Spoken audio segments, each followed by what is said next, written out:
Napuno ng MDRRMC Evacuation Center sa bayan ng Abuyog. Ang mga motorsiklong nakaparada sa evacuation center nagtumbahan dahil sa masamang panahon. May nadaanan kaming mga bahay na nasira ng bagyo, maging mga puno, nabuwal at nagsitumbahan. Nang mag-umaga, nakita ang laki ng pinsala. Ang pulisya nag-deploy ng personnel para magsagawa ng clearing operation sa kalsada. Sa lungsod ng Javier, may ilang residente na abala sa pagkukumpuni ng nasira nilang bahay. Sa San Vicente, poblasyon sa bayan ng Mahaplag, problema ng ilang residente ang grabing putik na iniwan ng baha. Umapaw raw kasi ang ilog sa kanilang lugar. Pero ang mas malaking problema, paano maglilinis kung wala namang tubig sa gripo at kinakailangan pang mag-igib sa may munisipyo. Aperting lisura ka dyan. Oy, lima lang ka nga kapang kipot may sa among bahay tungkol sa dako sa tubig. Ang isang residente ibinilad na lang sa araw ang bagong ani niyang bigas na nabasa. Karamihan naman sa mga pamilya sa kanilang lugar ay pansamantalang nanunuluyan sa kapilya na binaharin.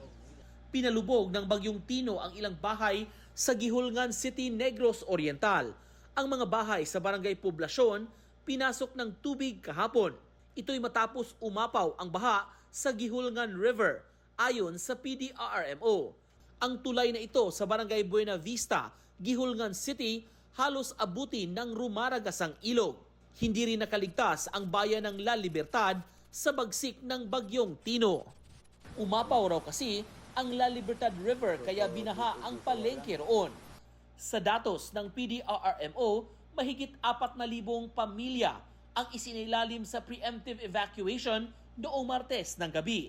Sa 19 na bayan at 6 na syudad sa buong probinsya ng Negros Oriental, prioridad sa mga pinalikas ang mga nakatira malapit sa dagat at ilog.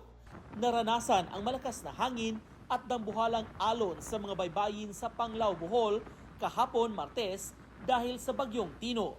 Sa barangay Bulod, naglalakihan ang mga alon kasabay ng malakas na hangin. Isinailalim sa Tropical Storm Signal number 2 ang Bohol batay sa huling tala ng Pag-asa.